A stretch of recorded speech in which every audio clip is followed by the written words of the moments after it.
Hello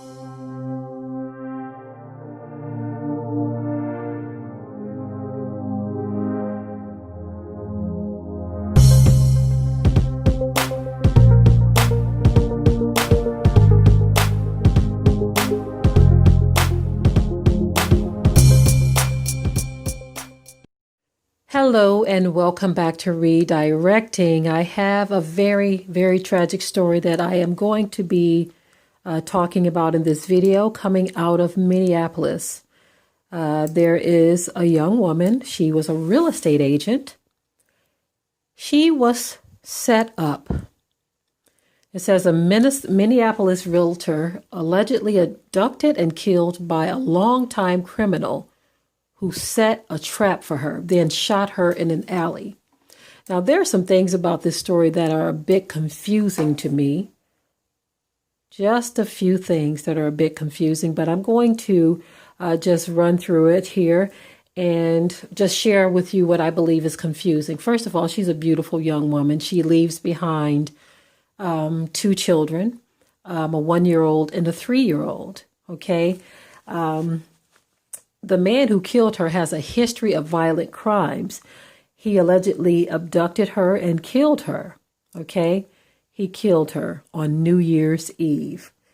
Cedric L. Berry was charged with second-degree murder with intent, second-degree attempted murder with intent, and kidnapping in connection with the death of Monique Bow, a 28-year-old real estate agent, and wounding her boyfriend. Okay. According to charges filed Monday, January 6th, the 41-year-old man reportedly lured Bow to a Maple Grove home she was showing so he could abduct and kill her with a gunshot to the head.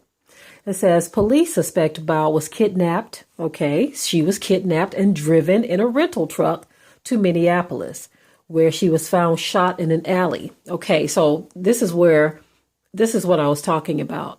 She was kidnapped and driven in a rental truck to Minneapolis, where she was found shot in an alley.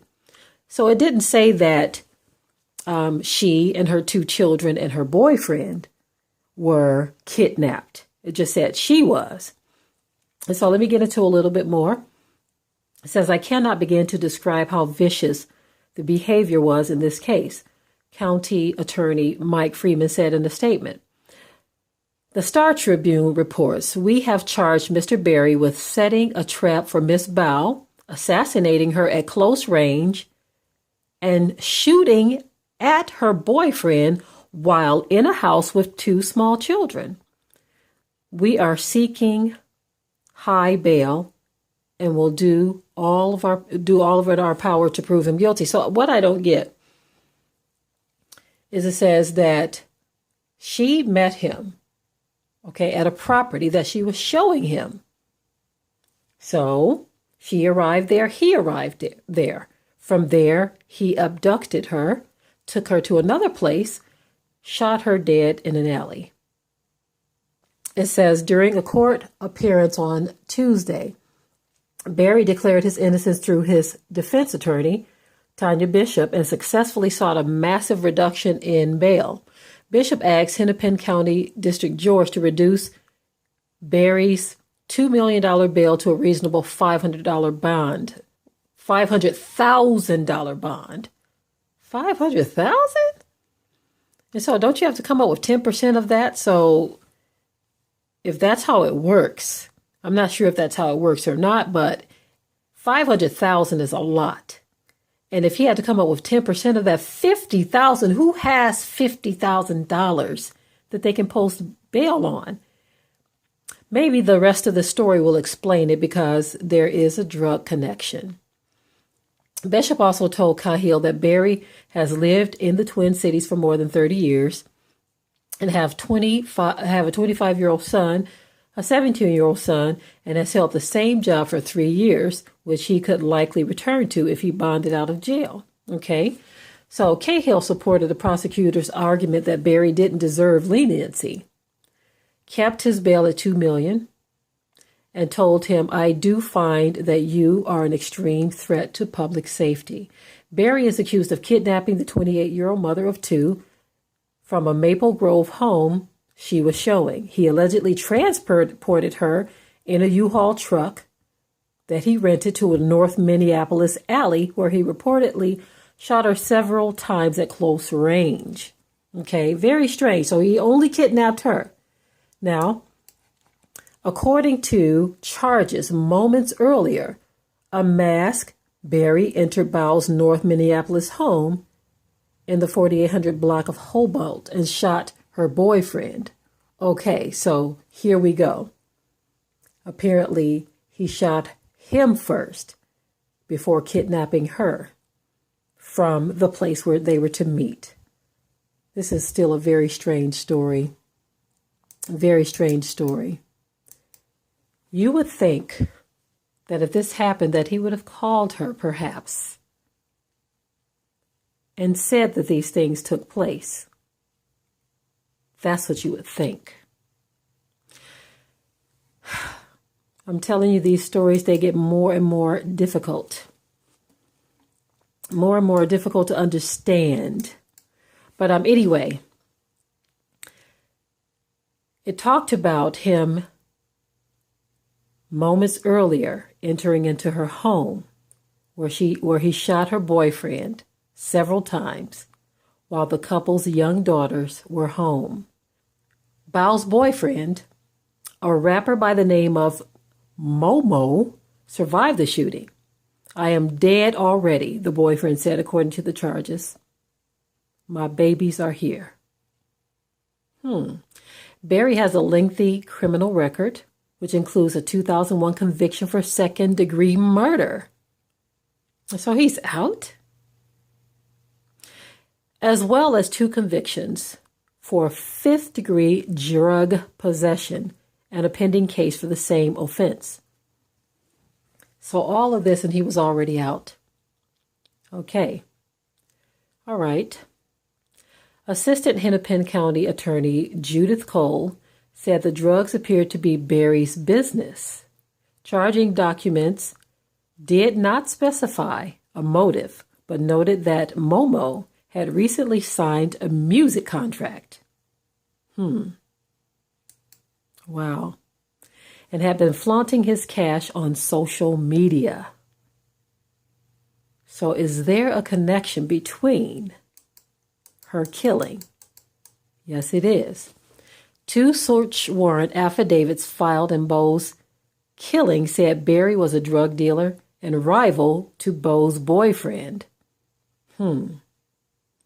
So he was a rival to her boyfriend. He was a drug dealer. So apparently they are trying to say or make a connection between the boyfriend and her killer. Wow. This is why you must be very careful, young women, who you associate yourself with. You've got to be very, very careful who you associate yourself with, because this young lady, beautiful young lady, 2 children, having a professional job. Now, according to these reports, they are trying to say that her boyfriend and the killer were rivals. Now,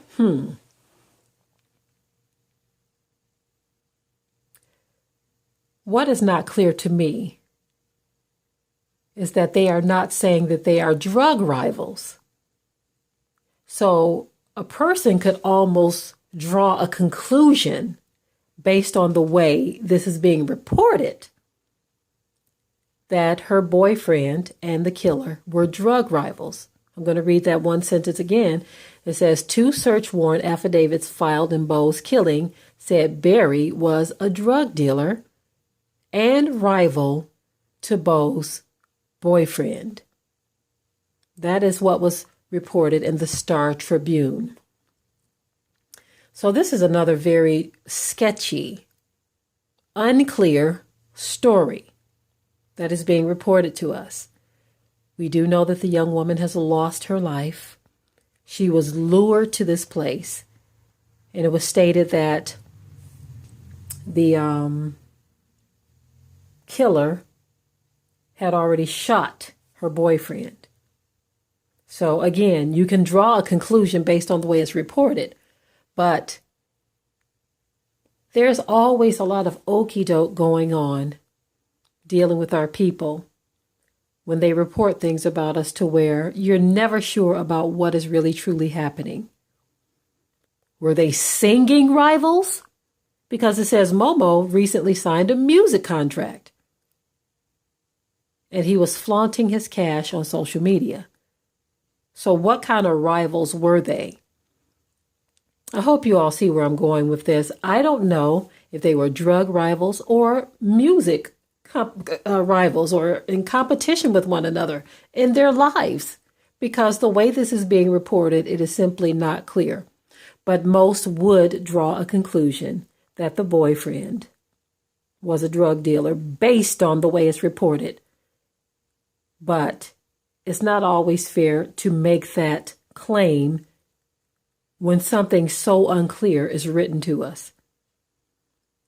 This is nonetheless a tragic loss of life, again, in the so-called Black community, because we have this thing that's going on in our minds to where we do not value each other's lives, whether it's drug or music rivalry. Whatever the case may be, this young woman was pulled right into the middle of it, lured away under false pretenses, and her life taken. Tragedy all around, family. With that, I will say I am out of here.